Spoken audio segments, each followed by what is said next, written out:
앵콜 안 됩니다. 이 한 곡을 위해서 아주 오랫동안 준비하셨습니다. 하나님 앞에 우리 장로님과 우리 전도사님들이 함께 찬양하기 위하여 시간들을 내서 준비해서 오늘 하나님 앞에 드렸습니다. 이 악기가 이게 뭐죠? 장로님? 장로님이 하신 게 뭐예요? 펜프룻. 네, 약간 제가 연습할 때는 들었는데 훨씬 더 잘하셨어요. 근데 아까 약간 좀 그랬지만 하나님이, 여러분, 하나님은 우리 한순간만 받으시는 분이 아니시죠. 우리의 삶 전체를 다 받으시는 분이에요. 아유, 우리 하나님의 박수 한번 드리십시다. 하나님 감사합니다. 네. 네. 감사합니다. 누구든지 하나님 앞에 찬양을 드리기를 원하시면 말씀만 해주시면 있는 저녁 시간에 특별 찬양으로 하나님 앞에 함께 할 수가 있습니다. 우리 옆 사람과 인사하십시다. 하나님이 당신을 사랑하십니다.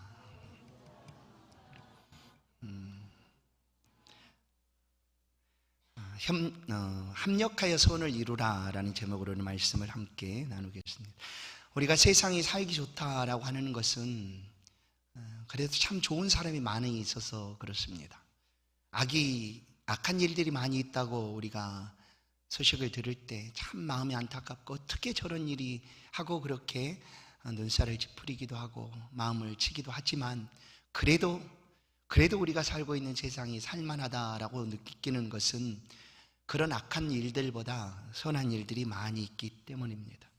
그래서 세상은 또 아름답게 삶을 살아갈 수가 있습니다. 특별히 우리 성도들에게 하나님께서 주신 삶에 또 간절함이 있죠. 오늘 말씀 속에서 로마서 12장 21절은 악에게 지지 말고 손으로 악을 이기라. 성도가 살아가는 삶의 목표입니다.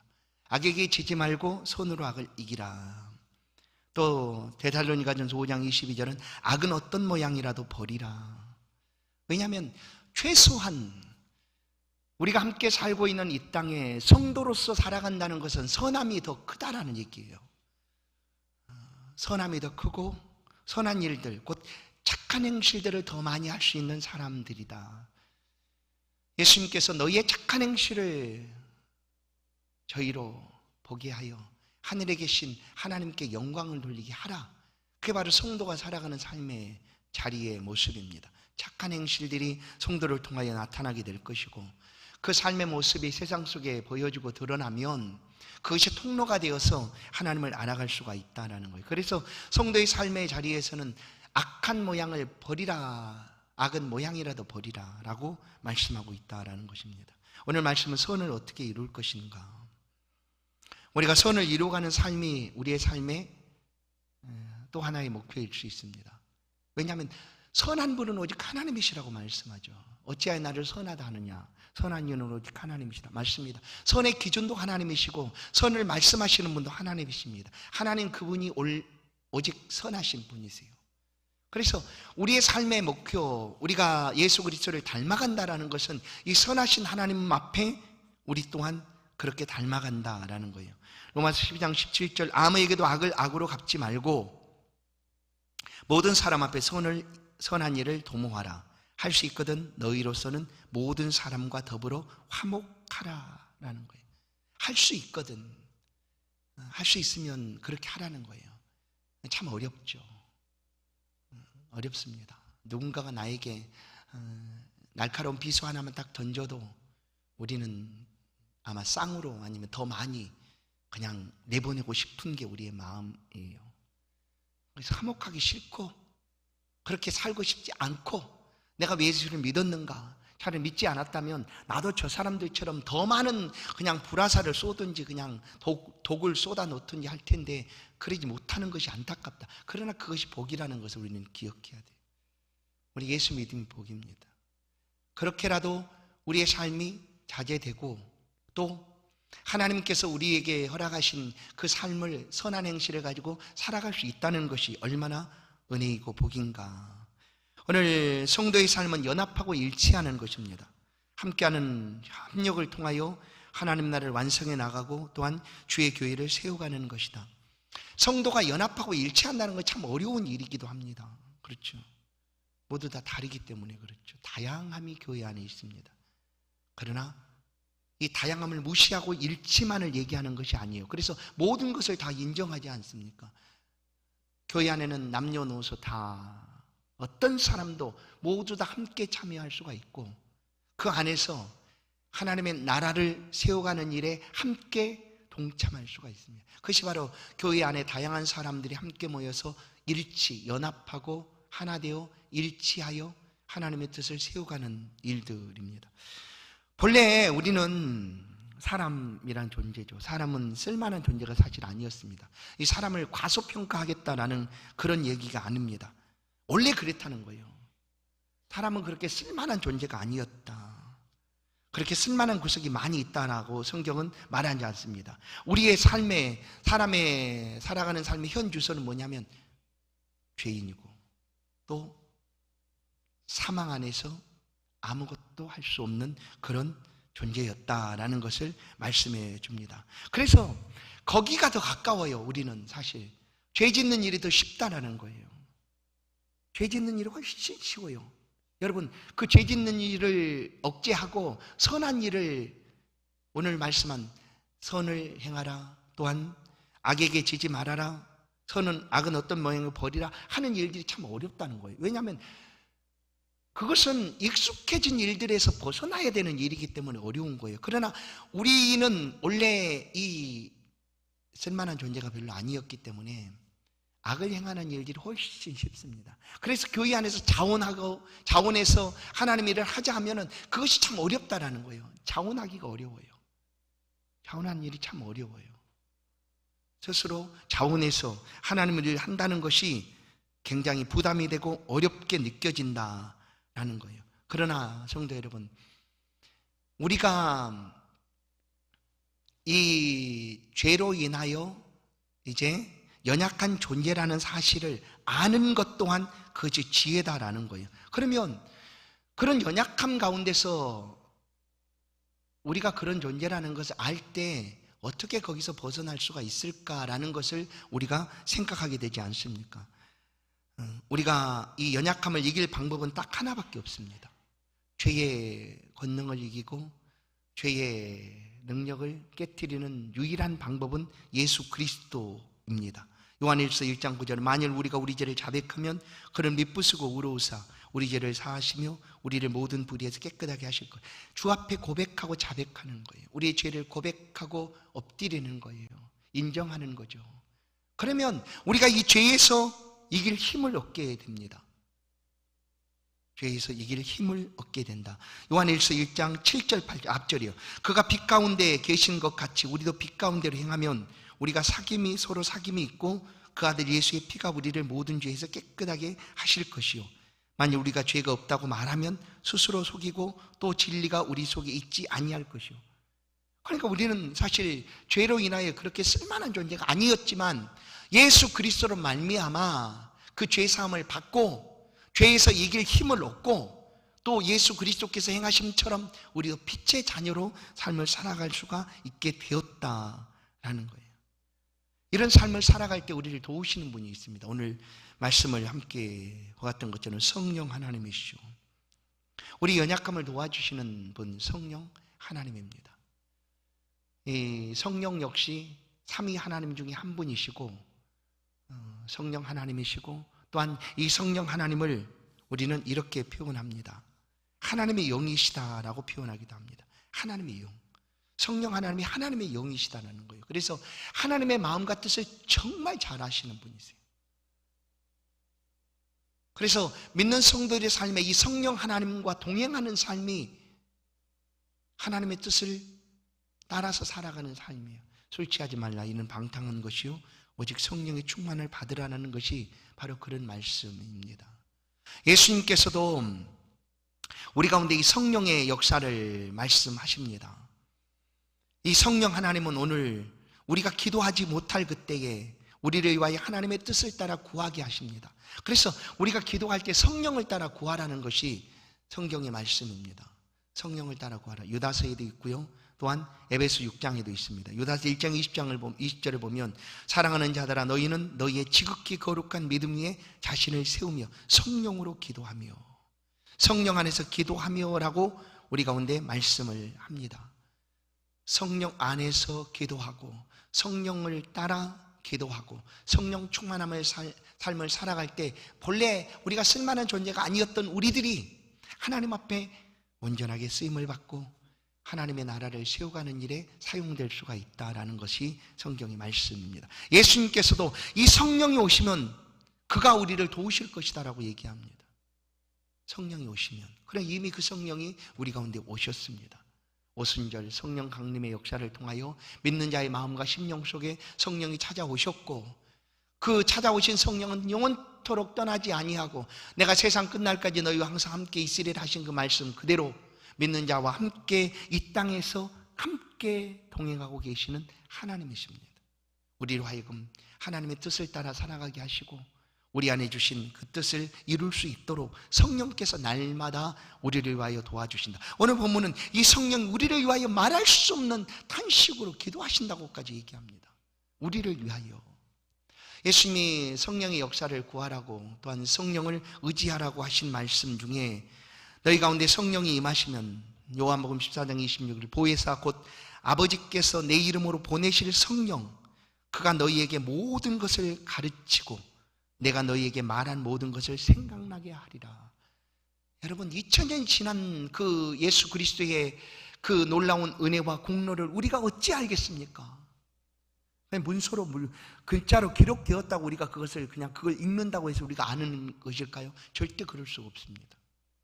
그 모든 것들을 믿음으로 받아들이는 이유는 지금도 여전히 성령께서 믿는 자의 마음 속에 역사하고 계시기 때문입니다. 그래서 성령으로 아니하고는 아무도 예수를 주시라고 말할 수가 없어요. 그러니 여러분 의심하지 마십시오. 내게는 성령이 없구나. 아니에요. 내가 예수를 믿는다면 믿는 자의 심령 속에 이미 성령이 와 계신다라는 거예요. 그 성령과 함께 삶을 살아가십시오. 성령과 함께.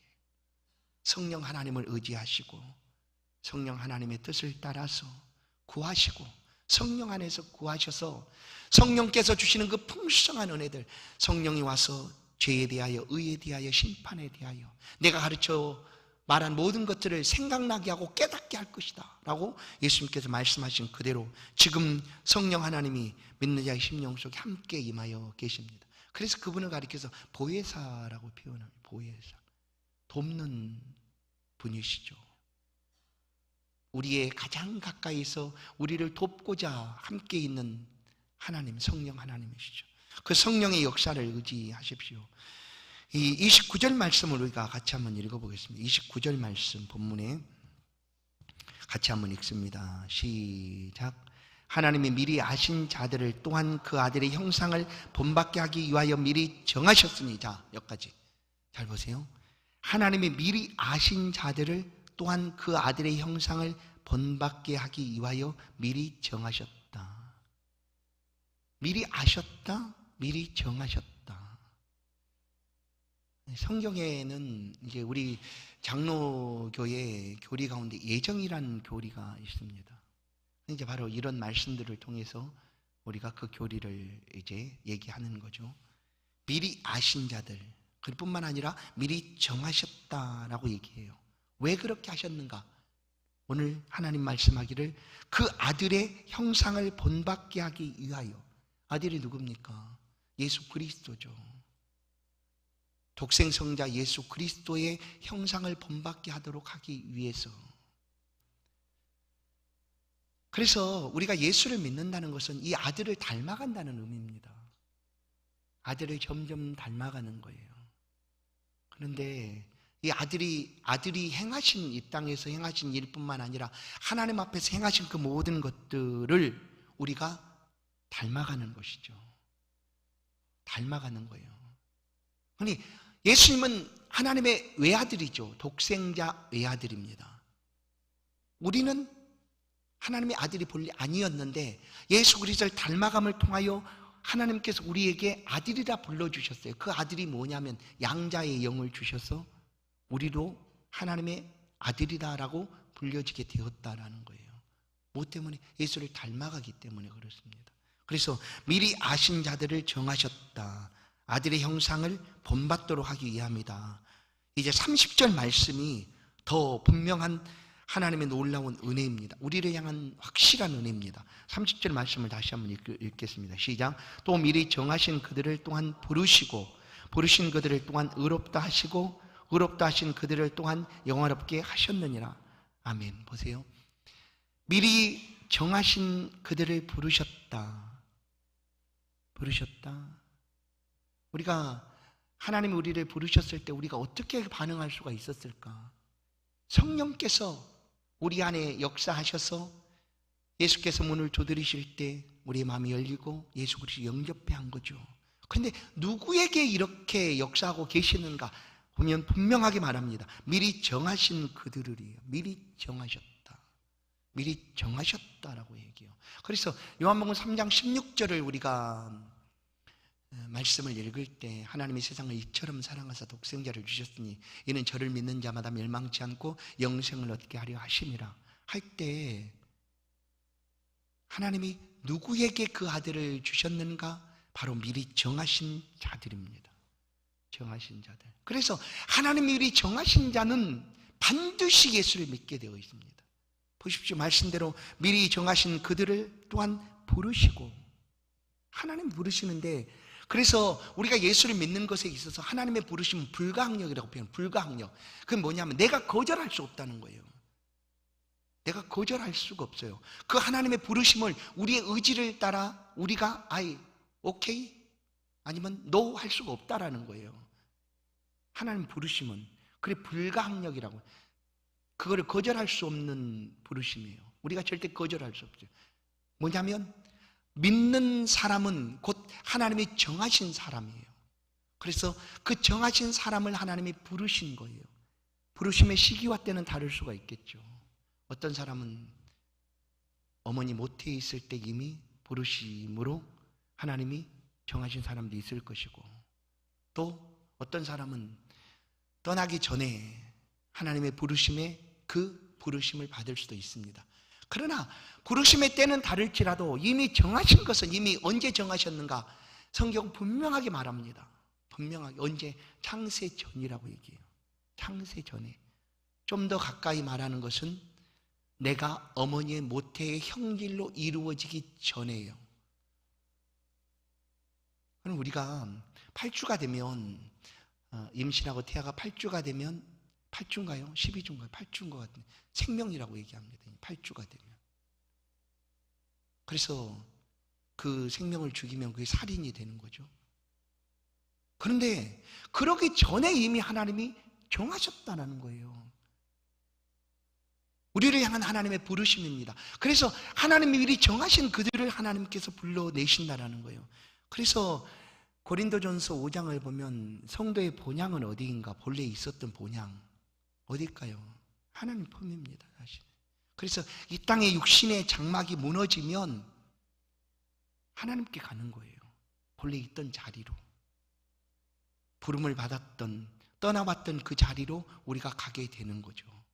그래서 이 하나님의 부르심에 있어서는 결코 후회가 없으시고 믿는 자를 하나님이 부르셨다라고 우리가 인정을 하지만 하나님이 성령을 통하여 그들을 부르신다. 그리고 잘 보세요. 그래서 이제 이미 우리가 예수를 믿었다는 것은 결코 약해지거나 실망하거나 낙심할 일이 아니라는 거예요. 우리의 자신의 모습을 보면 도대체 내가 예수 믿는 사람인가 할 정도일지 몰라도 그래도 낙심하지 말라는 거예요. 왜냐하면 하나님이 정하시고 부르신 사람들이니 하나님이 반드시 이 단계까지 이끌어 가시기 때문입니다. 보세요. 정하신 그들이 이제 불렀어요. 불렀다는 건 믿음을 가졌다는 것 아닙니까? 믿음을 가졌어요. 그럼 그 믿음을 가진 사람 어떻게 하신다고요? 의롭게 하시고. 의롭게 하신다. 의롭게. 여러분 구약 성경 모든 전체의 핵심은 뭐냐? 의로움입니다. 의로움. 거룩함, 깨끗함이에요. 그렇지 못하면 하나님 앞에 우리가 설 수가 없기 때문에 하나님은 온갖 방법을 다 말씀하시면서 내가 거룩하니 너희도 거룩해야 한다라고 말씀하고 있는 거죠. 그런데 하나님이 그렇게 우리를 만들어 가신다라는 거예요. 왜냐하면 우리가 의롭거나 거룩하지 못하면 하나님 앞에 서지를 못하는데, 하나님이 정하신 사람이 그렇게 할 수 없다면 하나님이 정하신 것이 무효가 되는 것 아니겠습니까? 절대 그런 일 없는데. 역으로 생각은 뭐예요? 절대로 구원받는, 하나님이 정하신 사람은 절대로 반드시 구원을 얻는다라는 거예요. 우리는 지금 이 땅에 믿음을 가지고 살아가는 삶의 과정입니다. 완성이 아니라는 걸 기억하십시오. 완성이 되었다고 하면 그 다음에 이제 그렇게 하지 못할 때 문제가 되겠지만, 아직 완성되어져 가는 관계입니다. 단계예요. 그러니 좀 부족함도 있잖아요. 또 연약함도 우리 가운데 있어요. 그래서 하나님께서는 이 과정 속에 살아가는 성도들을 향하여 우리가 반드시 지켜가야 될 것을 말씀합니다. 그것이 뭐냐면, 살아가는 그 과정 속에서 원망하거나 불평하지 말라는 거예요. 왜냐하면 우리는 이미 하나님의 부르심을 받고 의롭게 되는 삶을 살고 있는 중인데, 이 과정 속에서 원망하거나 불평하지 말라. 그것이 이제 구약의 거울처럼 보여지고 있는 것이 출애굽한 이스라엘 백성들의 광야 생활입니다. 그들은 10번이나 더 원망하고 불평했다라고 얘기했어요. 그 결과가 어떻게 되었습니까? 하나님이 심판하시죠. 심판. 모두 다 완성된 것처럼 왜 저 사람은 그렇게 하지 못할까라고 우리가 말할 필요가 없다라는 거예요. 교회 안에는 일치함과 하나됨과 합력함이 필요하고, 그 합력함을 통하여 하나님의 몸된 교회가, 주의 몸된 교회가 세워져 가는 일인데, 그 과정 속에서 왜 나는 나랑 똑같이 예수 믿었는데 왜 저 사람은 저렇게밖에 못하지 하면서 그 사람을 향하여 원망하거나 불평할 필요가 없다라는 얘기예요. 여러분, 하나님이 하시는 일은 모든 것을 합력하셔서 선을 이루어가는 일들입니다. 전에도 말씀드린 것처럼 교회 안에 사는 모든 일들은 혹 우리가 좀 부족해서, 연약해서 그것의 완성을 이루지 못할지라도 시작은 뭐냐면, 하나님을 어떻게 높일까? 하나님을 어떻게 기쁘시게 할까? 하나님의 교회 영광을 높이게 할까 하는 일들이죠. 모두가 사실 그러지 않습니까? 각 기관의 모임도 그러고, 목장의 모임도 그러고, 각 그 주일학교 안에서 가르치고 봉사하고 섬겨가는 모든 것들도 사실 어떻게 하면 하나님을 높일까? 또한 예수 그리스도를 닮아갈까 하는 것이죠. 그런데 그런 과정 속에서 부딪히거나 또 다르다고 해서 원망하거나 불평하지 말라라는 거예요. 원망하고 불평하지 말라.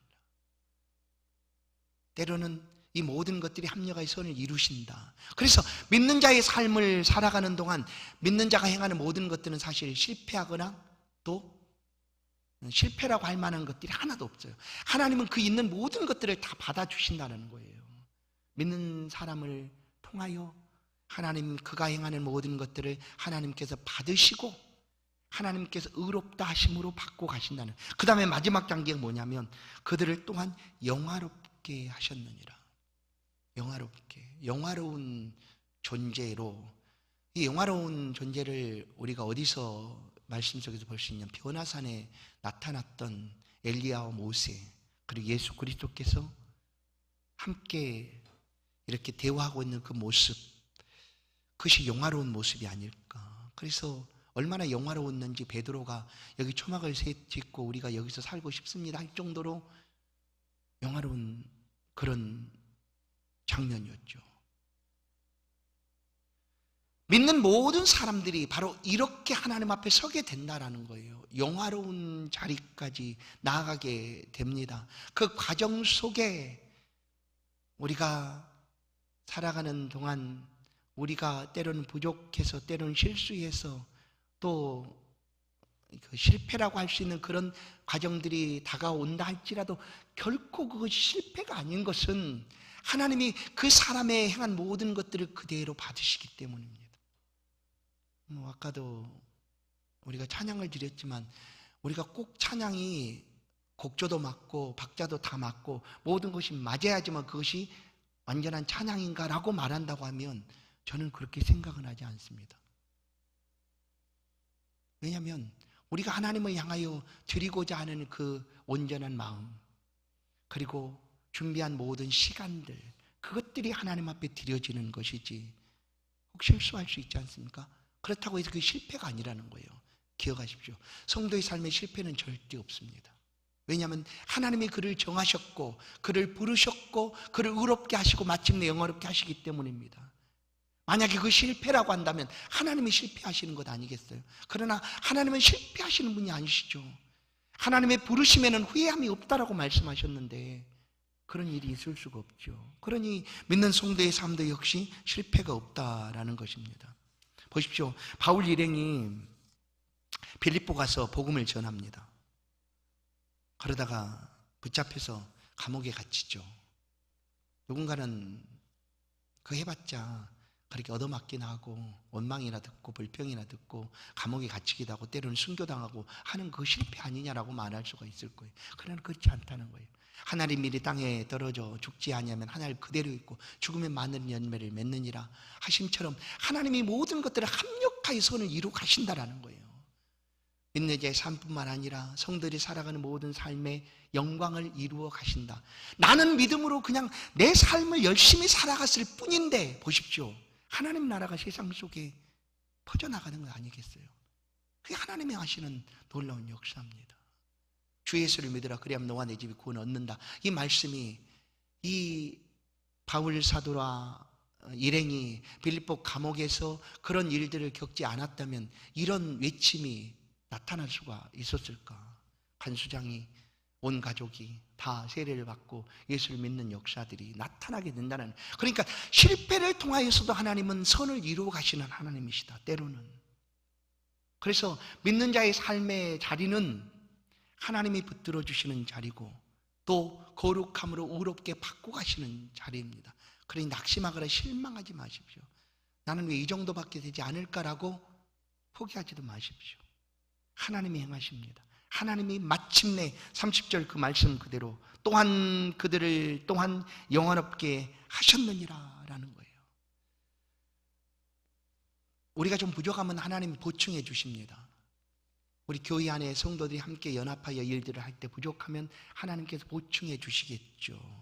그래서 바리새인처럼 서기관이나 그런 사람들처럼 정죄하려고 하지 마시고 부족함을 내가 채워주겠다라는 마음으로 함께 연합하고 협력하면 하나님의 교회는 더 왕성해질 것이고 또한 영광을 주께 돌리게 될 줄로 믿습니다.